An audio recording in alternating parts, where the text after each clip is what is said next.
Day 6! Welcome to Cebu!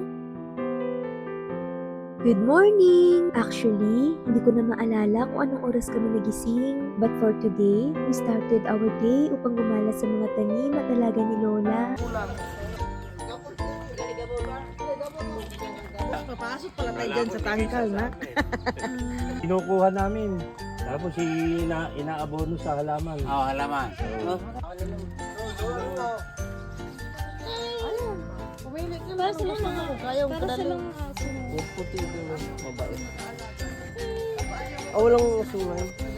O diba, kahit may edad na, ang sipag at ang lakas pa din ni Lola.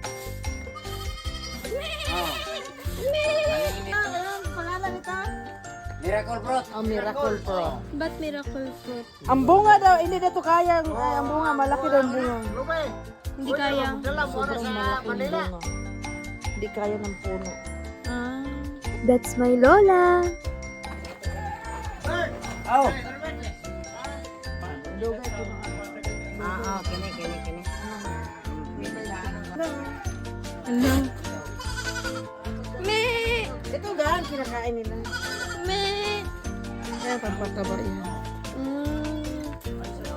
Ang ginagano ba?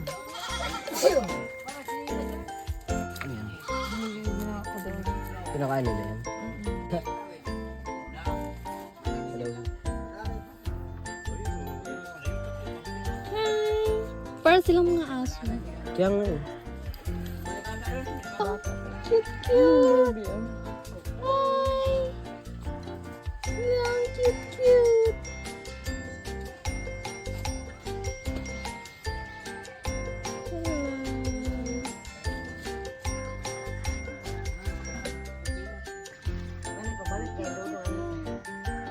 Gusto mo kambing? Gusto daw nilalab ng kambing. Magdalag kambing sakay sa aeroplano. Plano. May pwede pang madala. Pilihan na sila. Kapabayan na. Ano ang kulay niya? Itim tsaka puti. Ganda na. Ano lang kunin na? Sige na. Sige na, dali mo na. Pasamin mo. Aeroplano. Sus may pang madala pati sa tinura ko. Papasarin mo yan. Oo. Mama din. Tapos, lalagay mo sa kwarto. Sabi kayo. Sila yung kakaiba. Tatlo na sila kabuo. Ang cute. Ang ganda ng kulay. Ayan, tatalsigan ako. Ada ba ngayon? Ingiin mo kasi na yun.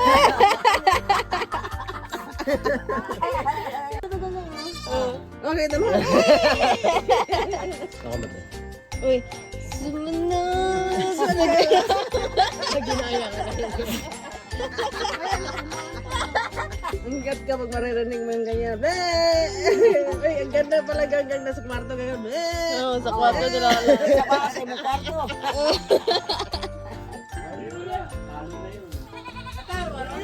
Magbarko ka. Marami pala niya. Sigot si Wonderful.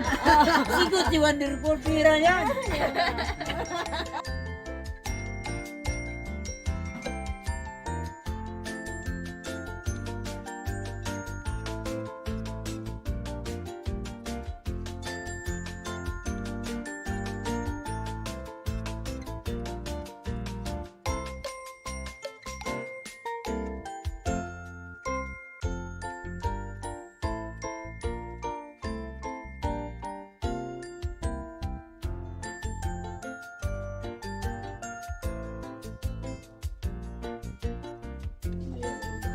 Ang pangalan ng baka yan. Ang pangalan ng baka.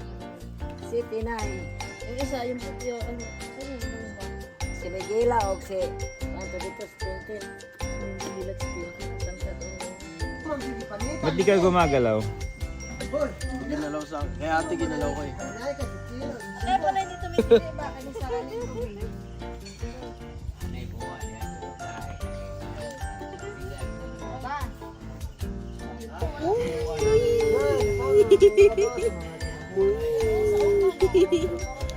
At ang dambuhalang lechon.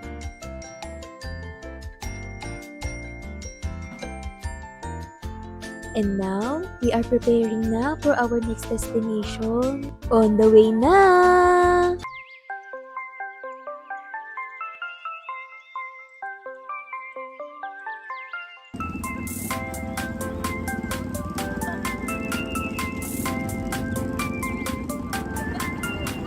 And here we are! By the way, ang binubuhat nila dito ay yung lechon. Pero kahit tatlo na silang bumubuhat, ay medyo hirap pa din sila. Sa katunayan, ay umabot ata ng ilang minuto bago kami nakarating sa paroroonan. At eto na nga sa wakas!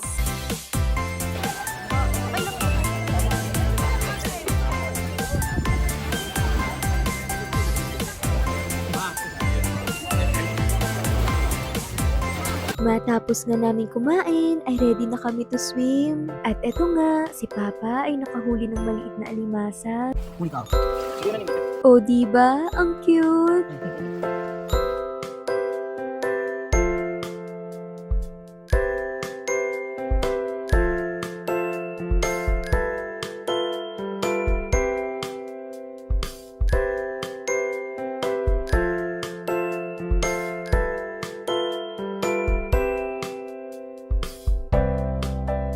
Matapos nga niyan, ay nag-ready na kami umalis para sa aming next destination.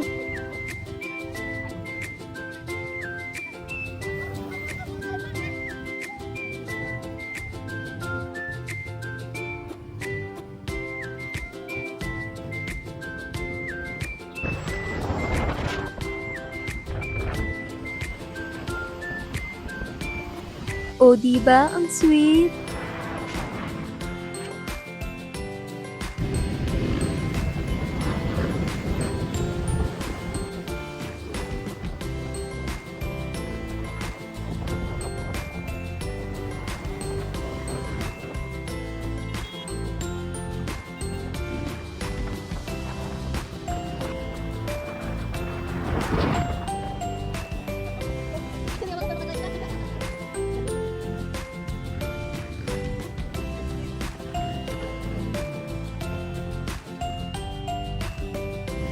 And here we are! Ngayon ay nandito kami sa sementeryo upang dalawin ang aming mga namayapa na nakamag-anak.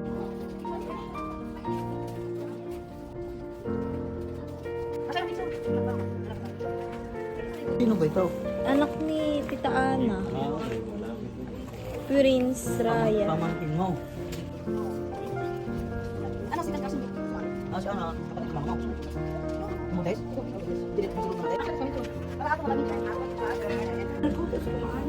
Imong akong pinangga pa, sus, nagduaw jud pa.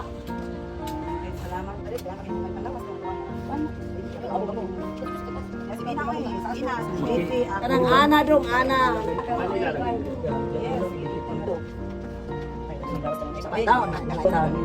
Imong pinanggang apo pa, di jud mo pailakon.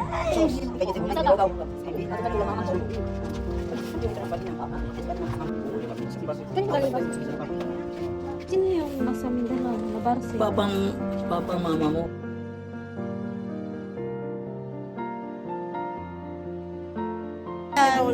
Mama din yan. Ah, ibig sabihin kami apo sa Lolo mo tuhod. sinasabi sisindihan ninyo? Yun yun. Nagkabulag sila. Naso yung sa taas lagyan naso yun.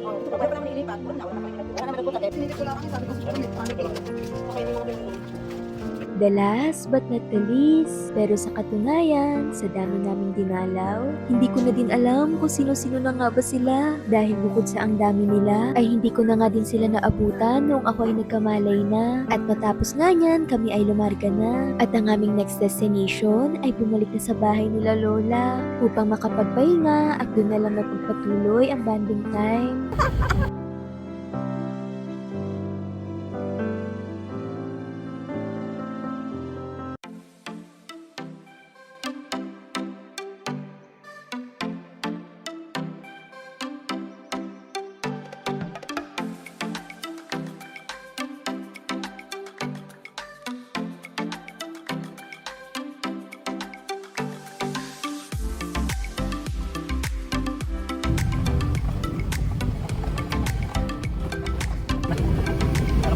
matapos na ang mahaba-habang biyahe, ay sa wakas ay nakabalik na din kami.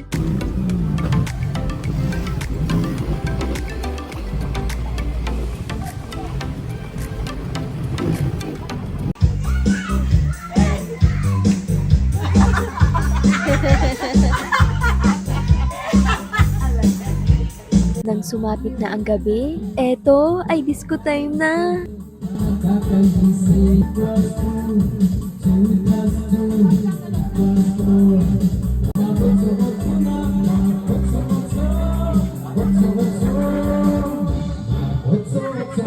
O diba, ang lalakas sumayaw ng mga lola ko.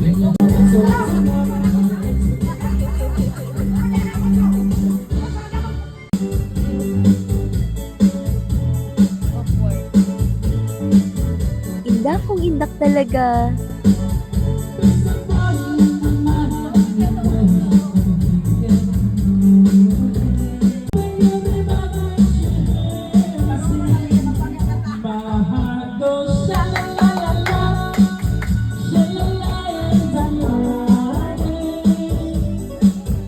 And sing along naman.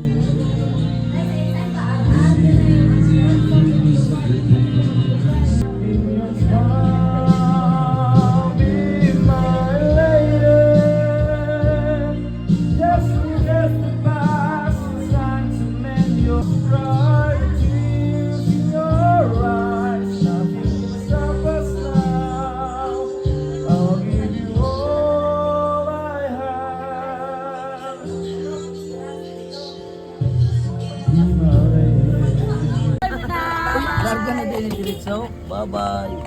And after all happenings, we said goodbyes and see you again na. 3 AM na ata nito nung kami ay umalis at dahil nga hindi kami sabay nila mama at papa ng flight, ay naiwan na muna sila at nag-extend dito sa Cebu. And kami ay on the way na to airport. And here we are! Anong damit siya? Anong damit?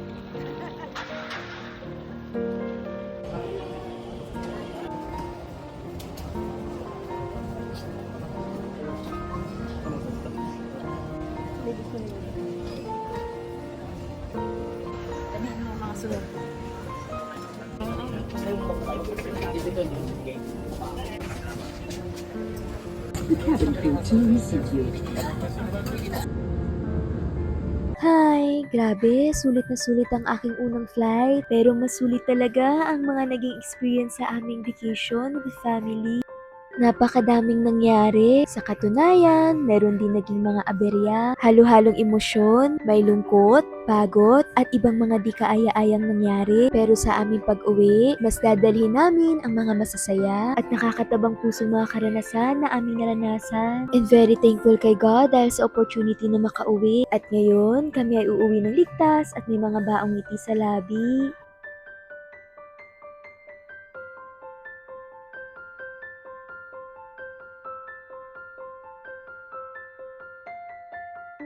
And here we are! Welcome back to Philippines! Welcome back to Manila!